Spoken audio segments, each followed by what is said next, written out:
नमस्कार दोस्तों, स्वागत है आपका अपने YouTube चैनल RFSC ऑफिशियल में। दोस्तों, जैसा कि आपने देख लिया है कि रीट एग्ज़ाम मेंस के लिए सिलेबस आ गया है। चाहे रीट लेवल फर्स्ट हो चाहे रीट लेवल सेकंड हो, उसके अंदर राजस्थान का जीके कम्प्लीटली जोड़ दिया गया है। उसके अंदर इतिहास भी है, संस्कृति भी है, ज्योग्राफी भी है और पॉलिटी भी है। और ये पेपर है वो आपको भी पता है कि कर्मचारी चयन बोर्ड या अधीनस्थ बोर्ड करवाएगा।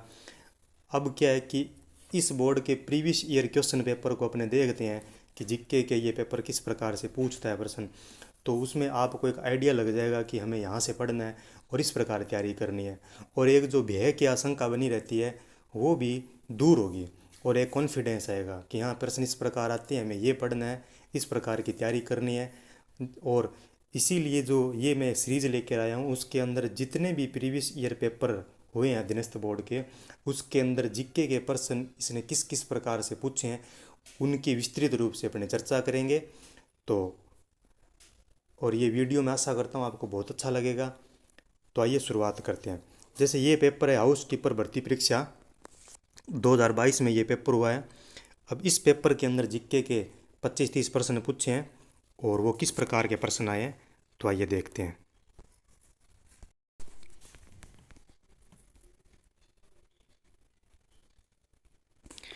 तो ये जीके का पहला प्रश्न है, इतिहास का है। हुर्डा सम्मेलन 1734 ईस्वी की अध्यक्षता किसने की थी? तो 17 जुलाई 1734 ईस्वी को हुर्डा सम्मेलन हुआ था। ये जयपुर के स्वाई जय सिंह द्वितीय ने बुलाया था। और इसकी अध्यक्षता किसने की थी? स्वाई जय सिंह ने तो बुलाया था, अध्यक्षता नहीं की थी। भक्त सिंह, अभय सिंह, महाराणा जगत सिंह सेकंड, बिल्कुल सही है। महाराणा जगत सिंह द्वितीय मेवाड़ के शासक थे, इन्होंने हुर्डा सम्मेलन की अध्यक्षता की थी। और ये सम्मेलन क्यों आयोजित किया गया था? क्योंकि राजस्थान के अंदर मराठाओं के हस्तक्षेप बढ़ने लगे थे, खास तौर पर जयपुर। तो इसीलिए हुर्डा सम्मेलन आयोजित किया गया, जिसके अंदर राजस्थान के विभिन्न रियासतों के राजाओं को इकट्ठा किया गया था। स्वाई जय सिंह ने आमंत्रित किया था और जगत सिंह सेकंड ने इसकी अध्यक्षता की थी। 17 जुलाई 1734 को काफ़ी बार इस प्रश्न को पूछा गया और भविष्य में भी इसको ध्यान में रखना है। अब अगला है कि निम्न में से कौन सा किला यूनेस्को की विश्व धरोहर सूची में शामिल नहीं है? तो दोस्तों, यूनेस्को की विश्व धरोहर सूची, और यूनेस्को आपको पता है कि जो कल्चरल हेरिटेज साइट्स होती है उनको ये गोद लेती है और उनका रख रखाव देखभाल करती है ये। तो राजस्थान के कितने किले हैं जिनको यूनेस्को की विश्व धरोहर सूची में शामिल किया गया है? तो राजस्थान के 6 किले हैं जिनको विश्व धरोहर सूची में शामिल किया यूनेस्को ने। वो कौन कौन से? वो ट्रिक आपने पढ़ी होगी, चिक्कू, गाजर, आम। तो गागरोन बिल्कुल है, जैसलमेर है, कुंभलगढ़ है, अचलगढ़ नहीं है। अब यूनेस्को की बात करते हैं अपने। तो यूनेस्को में शामिल कौन कौन है? एक तो केवलादेव घना पक्षी अभयारण्य भरतपुर यूनेस्को में शामिल है। जंतर मंतर यूनेस्को में शामिल है। राजस्थान के किले शामिल है। कालबेलिया नृत्य 2010 में शामिल किया गया था। जयपुर नगर का प्रकोटा शामिल है। तो ये सभी है यूनेस्को की विश्व धरोहर में शामिल है। अब इसमें ध्यान रखना आप। देखो, जैसे देखो कितने किले हो गए? 6 किले हो गए। उसके बाद में एक हो गया केवलादेव सातन और एक हो गया जयपुर नगर का प्रकोटा। तो 8 8 है वो। ये मूर्त है, मूर्त में 8 आ जाएगी। और अमूर्त की बात करें तो कालबेलिया जो संगीत नृत्य है वो किसमें? अमूर्त के अंदर आ जाएगा। 2019 के अंदर जयपुर के जंतर मंतर को शामिल किया गया था। और आई थिंक 1990 में इसको केवलादेव को शामिल किया गया था, कल कन्फर्म पता नहीं है। और 2013 के अंदर चिक्कू, गाजर, आम, ये किले शामिल किए गए थे, ये ध्यान में रखना। अब जयपुर के किस शासक ने ब्रजनिधि उपनाम से कविताओं की रचना की? देखो, ये बोर्ड का आपको ध्यान में रखना है कि जितने भी शासक हुए, चाहे मेवाड़ के हैं, मारवाड़ के हैं, ठीक है, आमेर के हैं, उन शासकों की कुछ रचनाएं हैं और वो रचनाएं आपको विशेष तौर पर ध्यान में रखनी है। जैसे जसवंत सिंह की रचनाएं बहुत इंपॉर्टेंट है। जसवंत सिंह मारवाड़ का शासक हुआ था, कविताएं लिखता था, काफ़ी रचनाएं उनकी भी प्रसिद्ध है, ठीक है। और जयपुर की, आमेर की बात करें तो प्रताप सिंह थे। मेवाड़ में भी कुछ शासक थे जिनकी रचनाएं बहुत फेमस है, जैसे महाराणा कुंभा। तो ब्रजनिधि के नाम से कौन रचनाएं की है? तो स्वाई प्रताप सिंह, स्वाई पृथ्वी सिंह, स्वाई जय सिंह, ईश्वरी सिंह। तो ब्रजनिधि के नाम से स्वाई प्रताप सिंह, और इनके शासनकाल में 22 ज्योतिष 22 गंधर्वी इनके निवास करती थी राज्य के अंदर, वो भी ध्यान में रखना है। निम्नलिखित में से कौन चरी नृत्य की नृत्यांगना है? तो चरी नृत्य किशनगढ़ की फल्गुबाई, ध्यान में रखना। चरी नृत्य कहाँ का प्रसिद्ध है? किशनगढ़ का। और चरी नृत्य की कौन नृत्यांगना हो जाएगी? फल्गुबाई। मांगी गायिका कौन है? मांड गायिका है ये, मांड गायिका जो जैसलमेर में प्रसिद्ध है। गुलाबो, ये कालबेलिया समुदाय से संबंधित है गुलाबो। राजस्थान में स्त्री परिधान पोमचा को क्या कहते हैं? 35 नंबर का प्रश्न। तो पोमचा को क्या कहते हैं? पीला, कंवर जोड़, कटकी, फेटिया। तो देखिए मित्रों, पीला, कंवर जोड़, कटकी ये भिल्लों का वस्त्र है ना, फेटिया भी एक भिल्लों का वस्त्र है, कंवर जोड़, और इसका जो उत्तर है वो पीला मानना है। अब देखो, पीला है वो पोमचे का प्रकार है, लेकिन ये कहते हैं पोमचा को क्या कहा जाता है? तो पीला पोमचा कब पहनती है? जो स्त्रियां नवविवाहित स्त्रियां होती है वो पीला पोमचा पहनती है ना।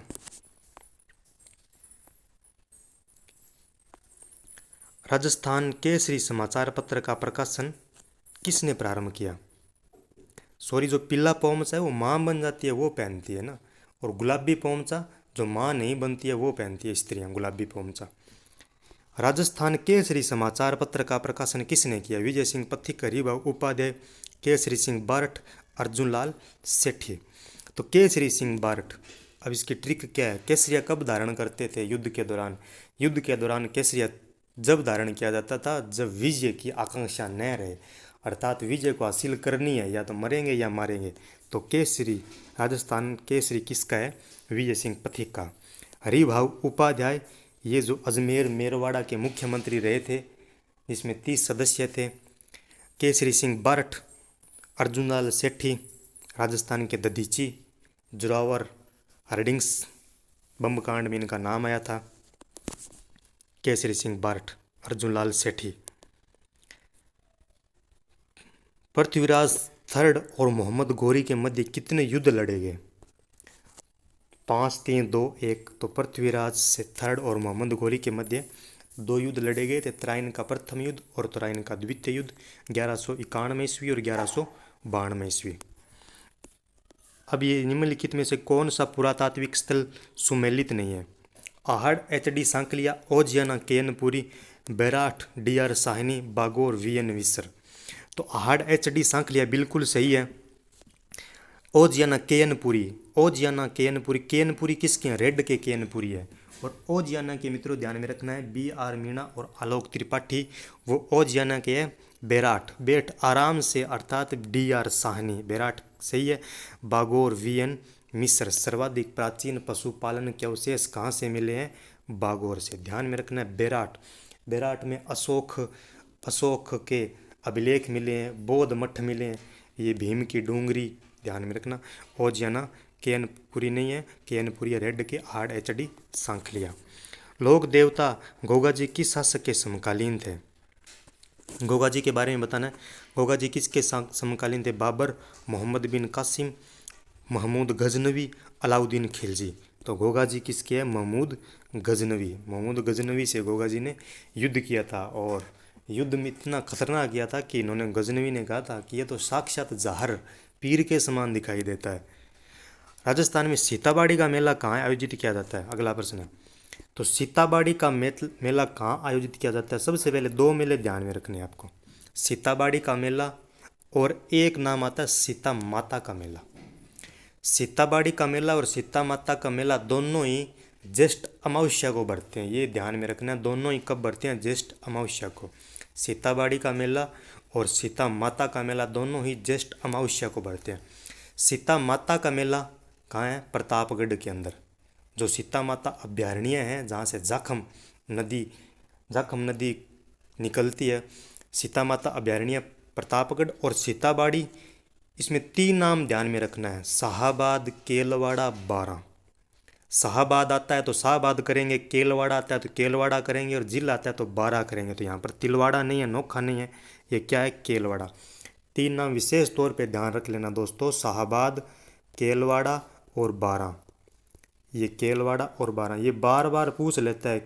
इन तीनों में से एक नाम तो आपको डेफिनेट नहीं मिलेगा, शाहबाद मिलेगा, केलवाड़ा मिलेगा या बारां मिलेगा, तो वो करना है आपको। अब वाद्य यंत्र और असंगत युग्म बताना है कि कौन सा है वो सही नहीं है। वाद्य युग्म चार प्रकार के हैं वाद्य: तत्ववाद्य, घनवाद्य, सुषिरवाद्य, अवनुदवाद्य। तत्ववाद में तार लगे होते हैं, अवनुद को ठोक के बजाया जाता है जैसे ढोलक हो गया, और ये सुषिरवाद में फूंक मार के बजाते हैं, और घनवाद में जो घन के बने होते हैं, धातु के बने होते हैं, वो होते हैं। तो इकतारा, तो इकतारा जंतर, इकतारा ये क्या तत्ववाद के अंदर आता है, बिल्कुल सही है। सुशीरवाद बांसुरी, अलगोजा, सहनाई, पुंगड़, मशक, बांकिया, भुंगड़, ये किसके अंदर आते हैं, सुशीरवाद के अंदर आते हैं, बिल्कुल सही है।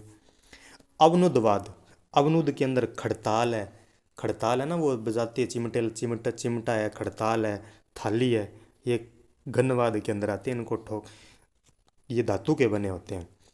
अवनुदवाद, अवनुद का मतलब होता है ठोक के जिसको बजाते, जंतर, जंतर में तो तार लगे होते हैं, तत्ववाद्य है, अवनुदवाद नहीं है, तो इसका जो असंगत युग्म है वो कौन सा हो जाएगा, अवनुदवाद। बांसुरी, अलगोजा, शहनाई आ गया, तत्ववाद में एक तारा आ गया, जंतर आ गया, भपंग आ गया, है ना। और एक विशेष तौर पे ध्यान में रखना है सतारा। अब आप कमेंट करके बताइए कि सतारा कौन सा वाद्य है, तत्ववाद्य है या सुशीरवाद्य या घनवाद्य या अवनुदवाद्य है। अगला प्रश्न है, नेजा, जम्मा, रिख्या किस स्थानीय लोक देवता से संबंधित है। तो नेजा, रम्मा, जम्मा, रिखिया, ये जम्मा से ध्यान में समझ में आया हुआ, रिखिया किस स्थानीय लोक देवता से, रामदेव जी, मल्लीनाथ जी, कल्ला जी, रूपनाथ जी। तो रामदेव जी से संबंधित है, 24 बाणी दिन की प्रसिद्ध है रामदेव जी के ये भगत, नेजा, जम्मा, रिखिया, ये रामदेव जी से संबंधित है। मल्लीनाथ जी तिलवाड़ा बाड़मेर, कल्ला जी रनेला चित्तौड़गढ़ दुर्ग में छतरी बनी हुई है, चार हाथ वाला लोक देवता, शेषनाग के अवतार। रूपनाथ जी या झरड़ा जी, इनका नाम अन्य नाम है, रूपनाथ जी या झरड़ा जी। एक विशेष बात बताता हूँ, रूपनाथ जी के हिमाचल प्रदेश में बालकनाथ के नाम से जाने जाते हैं, हिमाचल प्रदेश में बालकनाथ के नाम से रूपनाथ जी जाने जाते हैं, ध्यान में रखना। और राजस्थान का सबसे प्राचीन ये मल्लीनाथ जी के नाम से पशु मेला भी लगता है, ध्यान में रखना। ये मैं आपको राजस्थान जीके के ही प्रश्न करवाऊंगा ओनली, वो राजस्थान जीके के जितने भी प्रश्न है करंट के नहीं करवाऊंगा, करंट को छोड़कर जितने भी है वो करवाऊंगा। निम्नलिखित में से किस जिले में अंतर्राष्ट्रीय और अंतर्राज्यीय सीमा दोनों लगती है। तो अंतर्राष्ट्रीय सीमा का मतलब है किस राष्ट्र से सीमा लगती है। तो राजस्थान की सीमा पाकिस्तान के साथ लगती है। ऊपर गंगानगर, बीकानेर, जैसलमेर, बाड़मेर। 210, 168, 464, 228 किलोमीटर लगती है। 210, 168, 464 किलोमीटर और 228 किलोमीटर। 228 किलोमीटर किसके साथ लगती है, बाड़मेर के साथ। 464 जैसलमेर के साथ, 168 बीकानेर के साथ और 210 लगती है गंगानगर के साथ। अब वो कम ज़्यादा आरोही अवरोही सेट करते रहना।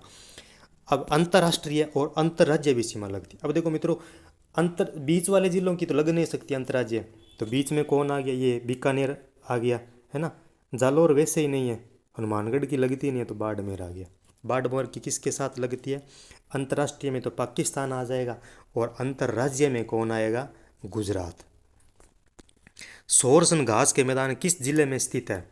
अब ये सोरसन घास के मैदान पूछा है। अब एक थोड़ा सा आपको मैं काम बताता हूँ, आपको याद क्या करना है।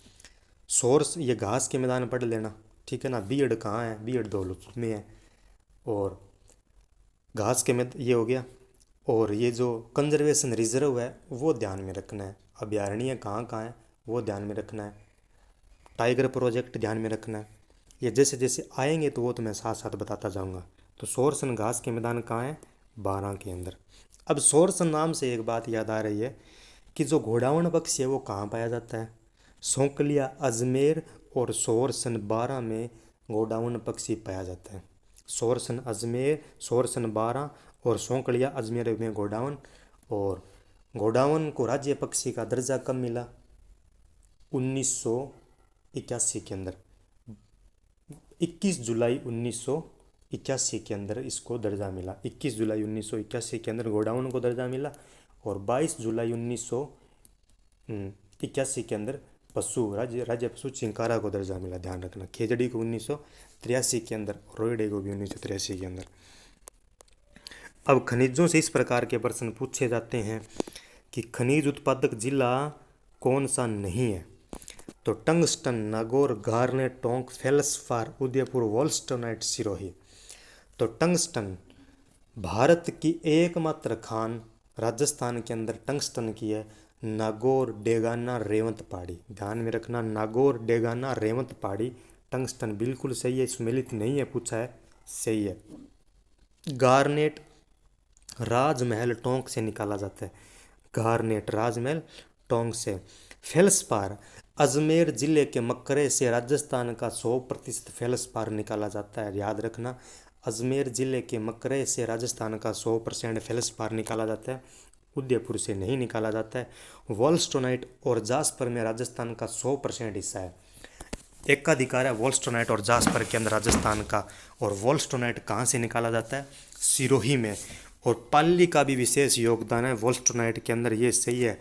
वोल्स्टोनाइट सिरोही और पाली 2 जिले ध्यान में रखना है। अगला प्रश्न है, राष्ट्रीय ऊंट अनुसंधान केंद्र कहाँ स्थित है? राष्ट्रीय ऊंट अनुसंधान केंद्र बाड़मेर, नागौर, बीकानेर, जैसलमेर। ऊंट अनुसंधान केंद्र कहाँ है? बीकानेर में। और बाजरा अनुसंधान केंद्र कहाँ है? कमेंट करके बताइए। 56 के मैदान अवस्थित है। 56 के मैदान किस जिले में है? 56 का मैदान क्या है कि जो माही नदी का जो बहाव क्षेत्र है उसको कंठल का मैदान कहते हैं। हकरा के ना, हकरा तो ये आ गया गग्गर का, कंठल का मैदान कहते हैं 56। तो ये कहाँ है? प्रतापगढ़ और बांसवाड़ा, डूंगरपुर, उदयपुर, कोटा, मारा, सिरोही।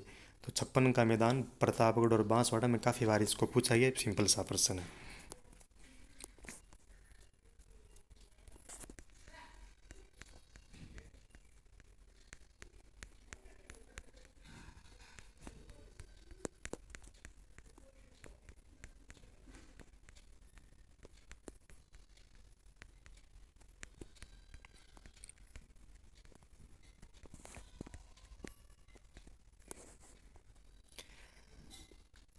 प्रश्न देखिए दोस्तों, हल्दी घाटी के युद्ध के बाद महाराणा प्रताप ने अपनी राजधानी कहाँ बनाई?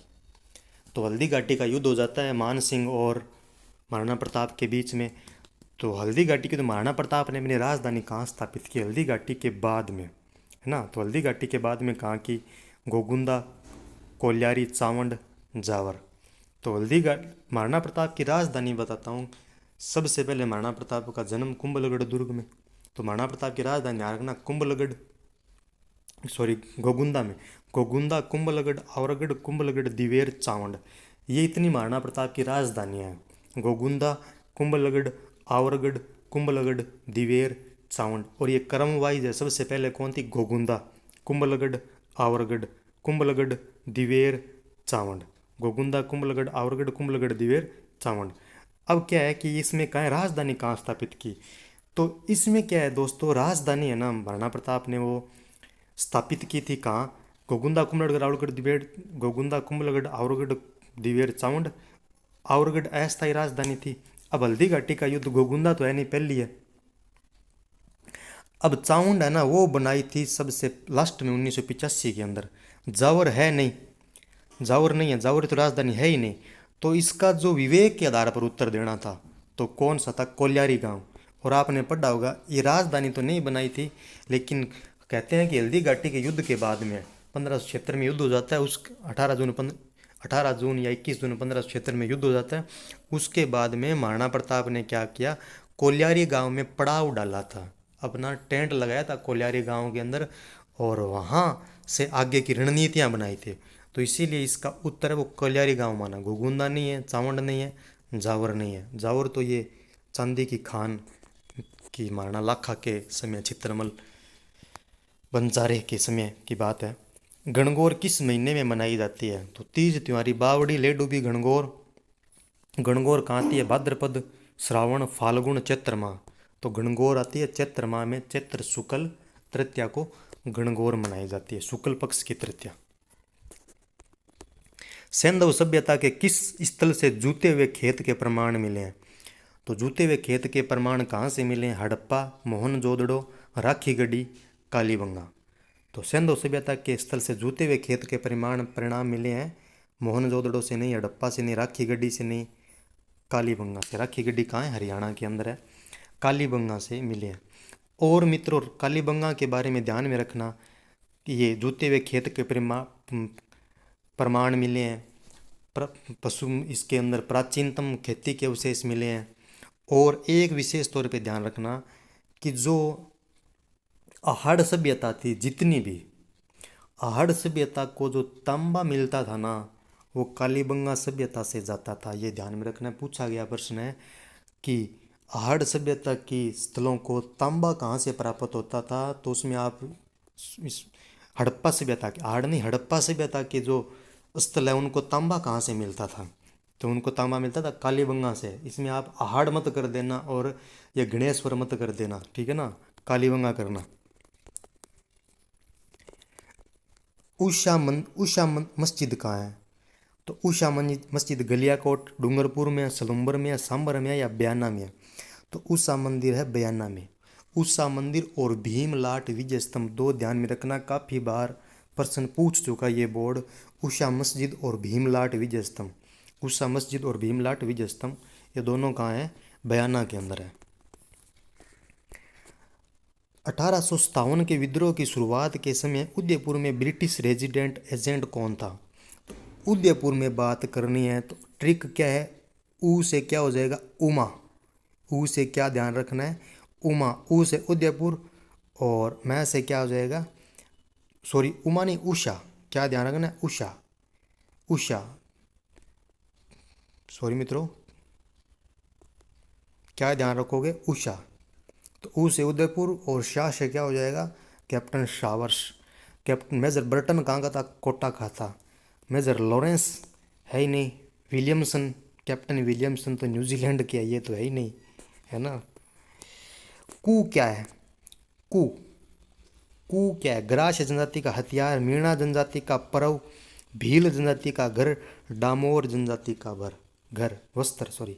तो कू क्या है? भील जनजाति के जो घर आते हैं उनको कू कहते हैं। कू या टापरा, एक नाम और है इनका, कू या टापरा। अब ये मंदिरों से संबंधित प्रश्न है। कौन सा सुमेलित नहीं है बताना है। बाहर है देवड़ा शिव मंदिर भीलवाड़ा, सूर्य मंदिर झालरापाटन, करणी माता का मंदिर बीकानेर, जगत शिरोमणि मंदिर उदयपुर। एक कन्फ्यूजन है इस प्रश्न के अंदर, वो बताऊंगा। थोड़ा सा आपको कन्फ्यूजन होगा, वो दूर करूंगा अभी। बाहर है देवरा शिव मंदिर कहाँ है? जहाजपुरा भीलवाड़ा। नाम भी ध्यान रखना, केवल भीलवाड़ा नहीं, बाहर है देवरा शिव मंदिर है जहाजपुरा भीलवाड़ा।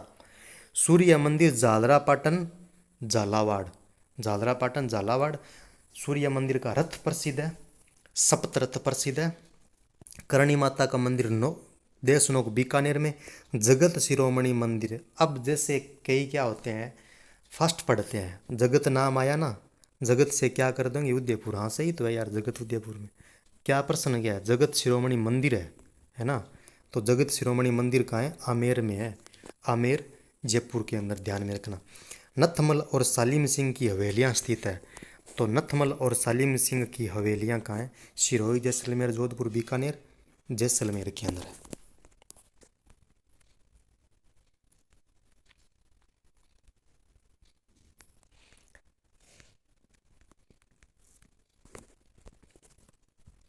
निम्नलिखित में से कौन सी चोटी दक्षिण अरावली में स्थित नहीं है? तो चोटी की बात करनी है तो शेर, दिलवाड़ा, कमलनाथ, बिलाली। तो देखो शेर है ना, शेर है, दिलवाड़ा है, ये शेर, दिलवाड़ा, कमलनाथ, आवरगढ़, ये उदयपुर में है। शेर सिरोही के अंदर है। कमलनाथ, दिलवाड़ा, ये दक्षिण अरावली की चोटी है। बिलाली नहीं है, बिलाली खो बिलाली है जयपुर, उत्तरी अरावली की चोटियाँ हैं। ये अरावली की चोटियाँ भी ध्यान में रखनी है। अब कौन सा सुमेलित नहीं है? बताना है। सुमेलित ने जाना पाओ कि पहाड़ियाँ चंबल नदी का उद्गम होता है, नाग पहाड़ियाँ का लूणी नदी से उद्गम होता है, और गोगुंदा की पहाड़ियाँ बेड़च बिजराल गांव की पहाड़ियाँ बनास। ये दोबारा प्रश्न पूछा है, रिपीट हुआ प्रश्न है। जाना पाओ की पहाड़ियाँ चंबल नदी बिल्कुल सी है, नाग पहाड़ अजमेर लूणी नदी बिल्कुल सी है, गोगुंदा की पहाड़ियों से बेड़च नदी निकलती है। आयड़ और बेड़च, इसका नाम क्या है?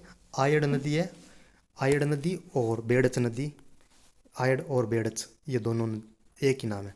बिजराल गांव की पहाड़ियों से मित्रों निकलती है खारी नदी। खारी नदी का उद्गम होता है राजसमंद की बिजराल गांव की पहाड़ियाँ। खारी नदी का उद्गम राजसमंद की बिजराल गांव की पहाड़ियाँ। बनास का कहाँ होता है? खमनोर राजसमंद से होता है। तो ये इसका असत्य कथन हो गया। अब एक प्रश्न आपको कमेंट करके बताना है, वो मेरा प्रश्न है कि जसवंतपुरा गांव की पहाड़ियों से कौन सी नदी निकलती है? ये देखो पहाड़ियाँ इंपॉर्टेंट है ना, पहाड़ियों का पूछ रहा है ये। तो जसवंतपुरा गांव की पहाड़ियों से कौन सी नदी निकलती है? कमेंट करके बताइए। कौन सा संरक्षण रिजर्व सुमेलित नहीं है? तो 16 कंजर्वेशन रिजर्व है। 16वां कौन सा बना है? राणे खाव जालोर बना है, जंगली गधों के लिए प्रसिद्ध है, बहुत इंपॉर्टेंट है। 16वां राणे खाव जालोर जंगली गधों के लिए बहुत इंपॉर्टेंट है। अब इसके अंदर बताना है कि बीड़ झुंझुनू रोट्टू नागौर सुंदा माता जालोर श्री घोगेलाव बीकानेर। तो कंजर्वेशन रिजर्व याद कर लेना। और अगर आप चाहते हो कि मैं किसी ऐसे टॉपिक के ऊपर वीडियो बनाऊं, जैसे कंजर्वेशन रिजर्व हो गया, अरावली की चोटियाँ होगी, ऐसे छोटे छोटे टॉपिक है ना जो, और फैक्चुअल टॉपिक है जहाँ सीधे एग्जाम के अंदर प्रश्न छपते हैं, तो आप कमेंट करके ज़रूर बताइए मुझे। बीड़ झुंझुनू बिल्कुल सही है, रोटू नागौर में है, सुंदा माता जालोर सिरोही में है, गोगेलाव बीकानेर में नहीं है, गोगेलाव है नागौर के अंदर। राजस्थान में राज्य की प्रथम वन नीति किस वर्ष में घोषित की गई? तो प्रथम वन नीति 2001, 1992, 2010 के अंदर घोषित की गई थी। प्रथम वन नीति 2010 के अंदर। अब ये आगे राष्ट्रीय स्तर के आगे ये आगे। तो दोस्तों ये हाउस कीपर का पेपर के जो मैंने प्रश्न है वो हल करवाए हैं, इसी प्रकार मैं आपके लिए सीरीज लेके आया हूँ। इसमें चाहे मैं ज़्यादा टाइम लगेगा तो एक पेपर हल करवाऊँगा, थोड़ा कम टाइम लगेगा तो जिसमें 2 पेपर या 3 पेपर हल करवाऊँगा, और अलग अलग पार्ट में जितने भी 10 पार्ट बनते हैं, 15 पार्ट बनते हैं, ये करवा दूँगा। और ये आपके भविष्य के एग्ज़ाम के लिए रामबाण साबित होंगे, ये मेरा विश्वास है दोस्तों। बिल्कुल, अगर आपको कुछ भी पता नहीं है ना, आप डरते हो इस बोर्ड से, तो आप इसके पेपर हल कीजिए, तब आपका जो सारा भय है ना वो दूर हो जाएगा, ये मेरा विश्वास है। अगर आप नियमित रूप से अध्ययन करते हो, साथ में प्रीवियस ईयर के पेपर हल करते हो, तो सफलता है वो निश्चित है। तो धन्यवाद दोस्तों, आगे का वीडियो मैं जल्दी अपलोड करूँगा।